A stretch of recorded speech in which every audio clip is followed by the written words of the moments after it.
अभी तक आपने डॉक्टर को लोगों का इलाज करते हुए देखा है, अस्पताल में, क्लिनिक में। आपका शरीर क्या बीमार पड़ा, आप डॉक्टर के पास जाते हैं, इलाज करवाते हैं। लेकिन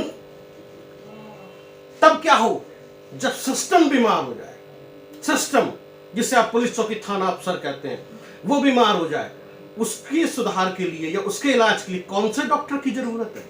वो डॉक्टर है कौन? ये एक बहुत बड़ा सवाल है, एक सवाल है। इसीलिए हम डॉक्टर बीपी त्यागी से बात कर रहे हैं, क्योंकि डॉक्टर बीपी त्यागी सामाजिक चिंतक हैं। इन्हें बहुत सारी बातें चुभती हैं, तुरंत रिएक्शन देते हैं और समाज को सलाह भी देते हैं। आपने देखा उनको सुनते हुए, चाहे वो धार्मिक क्षेत्र हो या सामाजिक क्षेत्र हो या आर्थिक क्षेत्र हो।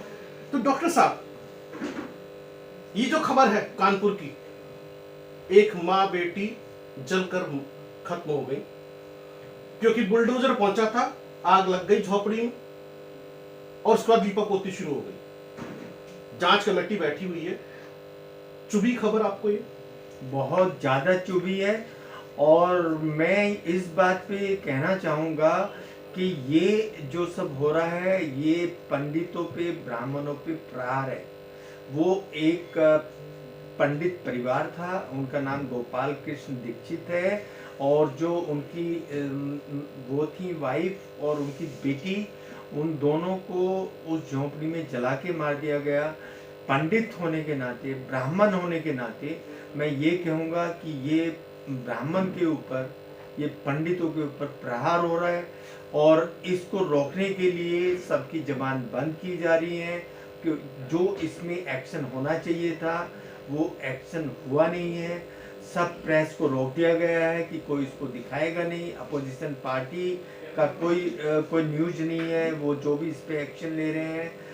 हम तो सिर्फ ये जानना चाहते हैं कि अगर उस जगह को आपने हटाना ही था, उसको समाप्त ही करना था, तो उन तीनों आदमियों को आप फोर्सफुली निकाल सकते थे अगर वो अपना सामान छोड़ के नहीं निकलना चाह रहे थे। जी, आपके पास इतनी फोर्स है, आप वहां जाते, आप 3 आदमियों को आराम से निकाल सकते थे। लेकिन माँ और बेटी को मारना, वो भी जलाकर। एक तरफ हमारा नारा है बेटी बचाओ बेटी पढ़ाओ, और एक तरफ हो रहा है कि बेटी को मारो। जी डॉक्टर साहब, आपने एक सवाल उठा दिया इसके अंदर, जैसे ब्राह्मणों पे इसको हमला बताया आपने। आपको क्यों लगता है कि ब्राह्मणों पे हमला है? ये एक घटना भी हो सकती है। आग लग गई, अफसर था, घमंड में चूर था, उसने झोपड़ी में आग लगा दी। सोचा हो क्या पता बाहर निकल आएंगे झोपड़ी में आग लगने से। तो ये एक मेंटेलिटी है, विकृत मेंटेलिटी, झोपड़ी में आग लगा देना। वो एक एक्सीडेंट में डेथ भी हो सकती है। लेकिन आप इसको जाति विशेष रूप में क्यों देख रहे हैं? मैं इसलिए देख रहा हूँ, अभी जो हमारा नोएडा वाला प्रकरण हुआ था, उसमें भी आपने देखा था कि जो हमारी अन्नू बहन है, वो त्यागी हैं, पंडित हैं, उन्होंने किस तरीके से जो पुलिस ने प्रताड़ित किया था, उनके बच्चों को कैसे प्रताड़ित किया था, उसकी मामी को कैसे प्रताड़ित किया था। इस पे हल्ला कटा, सारी त्यागी बरादरी आई, सारे ब्राह्मण आए, पर उसका कोई समाधान अभी तक नहीं दिया इन्होंने।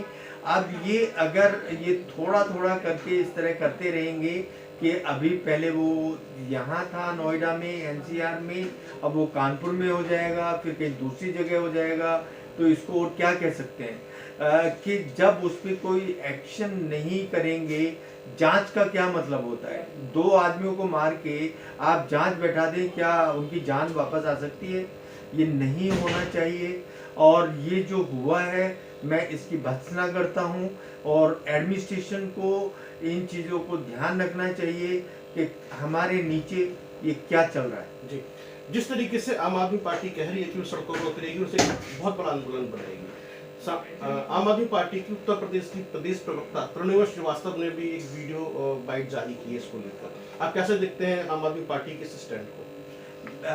आम आदमी पार्टी जो इस बारे में कर रही है, उसके बारे में जो अभी आपने मुझे जानकारी दी है, वो उनका बिल्कुल सही कदम है।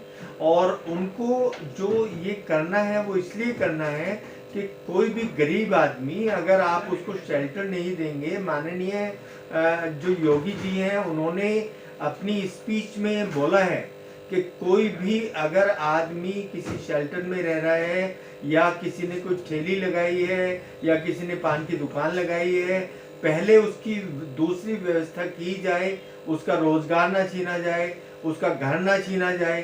तो अगर ये इंस्ट्रक्शंस चीफ मिनिस्टर से मिल रही हैं तो फिर उनको फॉलो क्यों नहीं किया जा रहा है, उनको फॉलो करना चाहिए। जी, यानी कुल मिलाकर जो हम समझ पा रहे हैं कि अफसर बेलगाम हो चुके हैं। जी जी, बहुत बहुत धन्यवाद डॉक्टर साहब हमसे बात करने के लिए। जैसे डॉक्टर साहब कह रहे हैं कि अगर इस बीमार सिस्टम का इलाज तभी हो सकता है जब इन अधिकारियों के ऊपर लगाम लगाई जाए, क्योंकि मुख्यमंत्री तो गाइडलाइन जारी कर रहे हैं, सख्त निर्देश देते हैं, लेकिन अफसर नहीं सुन रहे हैं। ये जो बुलडोजर संस्कृति है, इसका मिसयूज हो रहा है। यदि आप सिस्टम को सुधारना चाहते हैं तो इसका इलाज बहुत जरूरी है, और इसका इलाज सख्त एडमिनिस्ट्रेशन से ही होगा, तभी होगा। अन्यथा समाज में ऐसी घटनाएं हमें देखने के लिए मिलेंगी, सुनने के लिए मिलेंगी, जहां पर इस तरह की गलत मैसेजेस जाएंगे। जैसे कि डॉक्टर साहब ने कहा कि ब्राह्मणों पर यह हमला भी हो सकता है। क्यों कहा है, इसके बहुत सारे रीजंस हैं, मैं उनका जिक्र नहीं करूंगा कि किस तरीके से अभी रामचरितमानस को लेकर जिक्र उठा था, वो भी हमने देखा था। बहुत बहुत धन्यवाद। देखते रहिए आप डेमोक्रेसी मॉनिटर।